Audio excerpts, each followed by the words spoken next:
Bonjour Agnès, merci de venir témoigner pour cette émission Femmes et Entrepreneurs. Alors vous êtes dirigeante d'entreprise et puis une entreprise assez importante que je vous laisse présenter.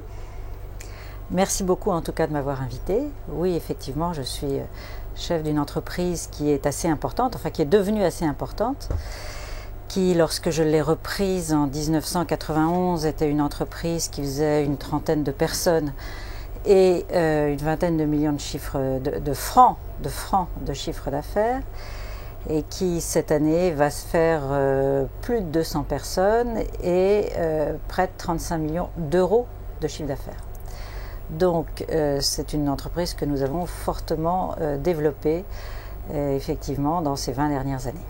Alors c'est une entreprise que vous avez reprise, je dirais, ou c'est une entreprise familiale, hein? Oui, c'est une entreprise qui a été créée par mon grand-père en 1921, qui a commencé tout seul avec une voiture à l'époque qui était une Renault conduite extérieure. On ne sait pas très bien ce que ça veut dire quelquefois conduite extérieure, mais ça veut dire que le chauffeur est à l'air et qu'il n'y a une cabine que pour les clients qui sont à l'arrière ou les passagers à l'arrière. Et donc on a encore une photo de la première voiture de mon grand-père et de lui-même au volant. Il s'était acheté cette voiture après, et à l'origine il était comptable, et puis il est parti à la gare de 14, et à la gare de 14 bien entendu on a utilisé bien les compétences, on l'a mis taxi, avec Taxi de la Marne, il a fait partie des taxis de la Marne, et en fait... ça lui a donné des idées. Voilà, quand il est revenu, ça l'a embêté tout à fait de rester devant un bureau, et il a voulu, au bout de 2 ans, il s'est dit je vais faire taxi. Il s'est acheté cette voiture avec son frère, il la faisait tourner 23 heures sur 24, parce qu'à 24e heure, il fallait entretenir ces voitures-là tous les jours. Et bon, petit à petit, ils se sont développés. Et elle a été reprise, c'est quelque chose d'intéressant, en 1959, lors de son décès, par ma mère, qui l'a gérée jusqu'en 1991. Qui était déjà alors une femme entrepreneur avant, voilà. l'heure, hein, parce qu'à l'époque, c'était pas... C'est ça, elle avait commencé toute petite, le mercredi après-midi ou le jeudi après-midi, c'était à l'époque, plutôt que d'aller jouer avec ses petites copines, elle faisait les factures pour la société, et quand il est décédé, c'est elle qui l'a reprise. Ses concurrents, qui étaient toujours très gentils, ont dit on ne donne pas 6 mois à l'entreprise, et voilà. On a continué et en 91, elle me l'a passé. Alors vous, quand vous étiez petite, pareil, vous alliez faire les factures et vous aviez mis en tête de reprendre l'entreprise aussi? J'ai jamais fait les factures, ma mère m'a épargné ça et je l'en remercie. J'ai pu jouer avec mes petites camarades. Non, j'ai eu une vie professionnelle bien avant de reprendre cette entreprise. J'ai commencé ma vie professionnelle en 1976.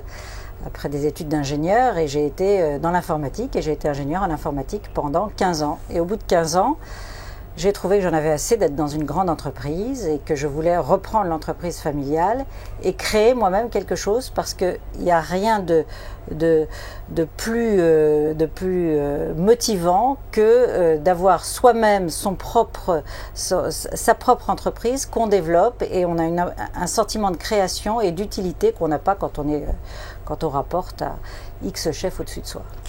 Alors, donc là, vous aviez en même temps repris l'entreprise telle qu'elle existait, et puis alors vous avez rajouté quelque chose donc qui vous était propre.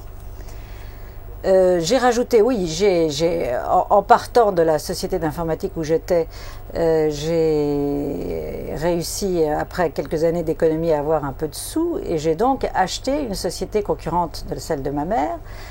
Nous avons donc... Ah oui, donc avant même d'avoir repris l'entreprise de votre mère. Voilà, en même temps. Et donc j'ai pu faire la fusion de ces 2 entreprises. Ça s'est pas passé tout de suite très bien. C'est pas évident de passer du statut de cadre supérieur au statut d'entrepreneur. Ça n'a rien à voir.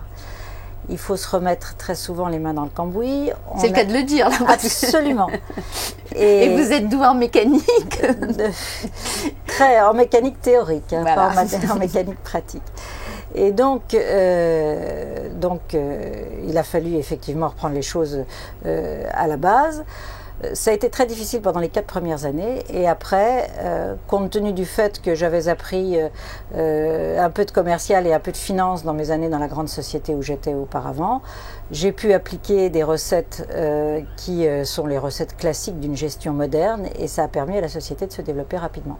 Alors aujourd'hui, donc vous offrez des prestations de, comment dirais-je, c'est des taxis de luxe, c'est ça? Je n'aime pas le mot luxe. Je n'aime pas le mot luxe. Nous sommes du transport, ce qu'on appelle en voiture de tourisme, c'est-à-dire. D'accord, donc c'est des voitures de tourisme. Voilà, c'est ça. Ça commence à la 607, qui n'est pas un véhicule de luxe, et effectivement, nous avons en haut de gamme des véhicules de luxe, mais qui sont très peu nombreux. Et nous faisons tout ce qui est transport de tourisme, c'est-à-dire transports qui peuvent aller depuis transfert aéroport jusqu'à l'accompagnement et le transport des clientes pendant plusieurs jours. D'accord. Alors, comment arrive-t-on justement à partir de 30 salariés à 200 salariés? Je veux dire, c'est une remise en cause permanente, c'est des prises de risques, c'est donc chaque fois que vous faisiez l'acquisition d'un nouveau véhicule qui impliquait un recrutement, donc vous aviez des peurs, c'est une prise de risque constante, c'est clair, mais c'est très motivant. C'est pas, de toute façon, le développement d'une société, ça c'est, que ce soit un homme ou une femme, c'est exactement pareil. Il ne se fait que par le commercial. Ça c'est très clair. Il faut aller chercher des clients, et c'est une fois qu'on a des nouveaux clients qu'on achète des véhicules et qu'on embauche des chauffeurs. Il ne faut pas inverser la démarche. Voilà, c'est préférable parce qu'autrement, ça a des suites qui sont un petit peu difficiles. Donc, il faut s'axer sur le commercial, tout en gardant une bonne qualité de service pour les clients qui sont déjà clients depuis longtemps. Et effectivement, ce n'est pas sans écueil, parce que on doit reconnaître qu'en France, et là aussi c'est indépendant des hommes et des femmes, en France, l'entrepreneur, le petit entrepreneur, la PME, n'a pas un travail facile. Par rapport aux entrepreneurs allemands et aux entrepreneurs anglais, comme vous le savez, on a l'impression quelquefois qu'on nous met un bandeau sur les yeux et qu'on nous lie les jambes pour qu'on aille moins vite que les autres. Et on a effectivement des gros problèmes, on est obligé de prendre des risques, et effectivement, mais il faut les prendre mesurés, parce qu'il y en a aussi, il y a aussi effectivement le risque que ça ne passe pas, quoi. Il faut savoir quel risque prendre.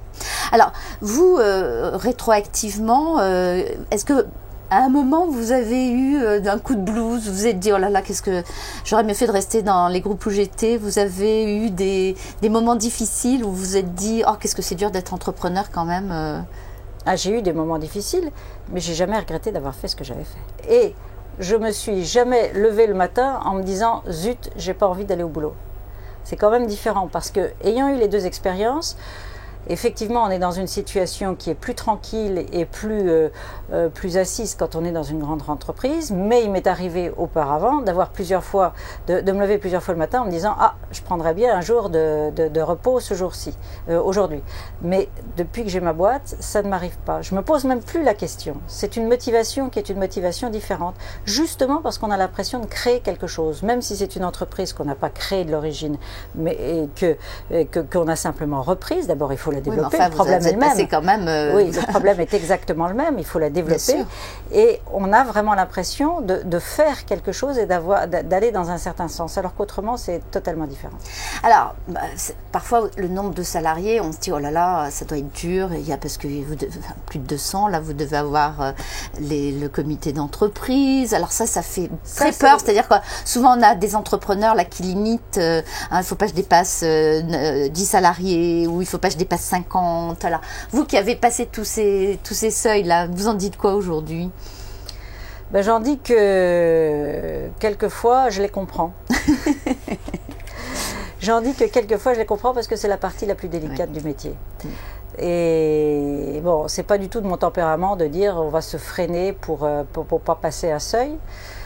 Moi, j'ai même été au début de ma carrière d'entrepreneur, lorsqu'il a fallu passer effectivement de 49 à 51, et même un peu avant. Moi, j'ai créé un comité d'entreprise avant d'avoir ce seuil, parce que justement, il vaut mieux devancer les choses plutôt que... Et puis, je l'ai regretté. Et puis je l'ai regretté, et puis après j'ai agi de manière complètement différente, parce que c'est vrai que alors que ça marche en France c'est pas facile. En France c'est pas facile, et on met tous les freins pour qu'on passe de la petite entreprise à ce qu'on appelle l'ETI, l'entreprise de taille intermédiaire, hein, et c'est une des raisons d'ailleurs pour lesquelles j'ai voulu être militante au MEDEF, puis j'ai cherché à être vraiment active, et que je suis devenue présidente du MEDEF des Hauts-de-Seine. Où effectivement on essaye de rassembler des patrons pour les aider, des patrons. Il faut savoir qu'au MEDEF, il y a 80% de petits patrons, hein, en nombre de patrons. Il ne faut pas croire que c'est que des patrons. Oui, parce que la majorité des entreprises dans ce pays, ce sont des petites et moyennes entreprises. Hein, donc, voilà. Alors on essaye de leur donner les conseils et le support pour développer leur entreprise. Oui, puis de résister à parfois des actions qui sont... peut-être des initiatives de certains contrôleurs, mais qui peuvent mettre en péril l'entreprise, parce Absolument. que voilà. Donc, alors comment vous faites là quand vous alors moi, parfois ça se passe mal? J'ai toujours considéré, si vous voulez, en ce qui concerne le fait d'être une femme patron, moi, ça ne m'a jamais posé de problème, parce qu'effectivement, comme je vous l'ai dit, je suis née dans un environnement de femmes patrons. Et oui. Ma mère était patron, et donc même, ça a été une motivation depuis que j'étais toute jeune. Je voulais faire la même chose. D'être indépendante. Et ça ne me posait pas de problème. Hein, j'ai toujours pensé qu'il n'existait pas de spécificité. Il faut avoir la fibre entrepreneuriale. Le fait d'avoir la fibre entrepreneuriale est beaucoup plus important que le fait d'être une femme ou un homme, pour moi. Je me trompe peut-être. Je pense. Sauf qu'aujourd'hui, on fait croire aux gens qu'ils peuvent devenir entrepreneurs facilement, et que malheureusement, être entrepreneur, ça nécessite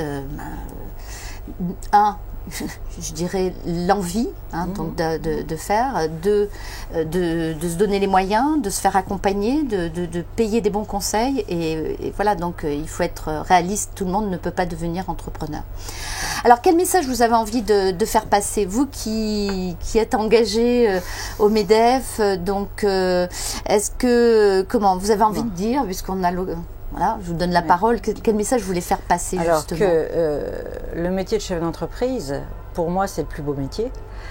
Parce que, bon, non seulement c'est quand même nous qui permettons au pays d'avoir un PIB et de vivre et d'avoir une certaine croissance qui permet...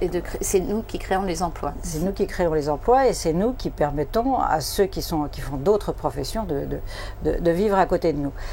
Et en plus, indépendamment de ça, c'est quand même le métier qui est le plus gratifiant. Quand ça réussit, ça c'est sûr que c'est un métier extrêmement gratifiant, où on a une bonne impression de soi quand ça réussit. Maintenant, c'est un peu comme le métier de commercial, c'est vrai que quand ça ne marche pas, c'est difficile. Oui, parce qu'en plus, on vous met une étiquette... Voilà. L'échec, on n'est pas dans la culture anglo-saxonne dans ce pays, et bon, parfois, oui, il suffit de pas grand-chose. Malheureusement, ça rate, et là, c'est dramatique, parce que on ne donne pas forcément une deuxième chance. Oui, absolument. Donc, il faut aussi se donner le droit à l'échec. Bien, écoutez, si vous avez un dernier mot, sinon je vous remercie pour ce témoignage, et puis voilà, donc vous êtes la preuve que oui, même si vous avez repris une entreprise existante, vous l'avez développée, vous avez créé beaucoup d'emplois. C'est pas facile, mais j'espère continuer. Et la reprise, ça fait gagner du temps aussi. Oui, absolument, et j'espère continuer. Bravo, voilà. merci. Merci madame.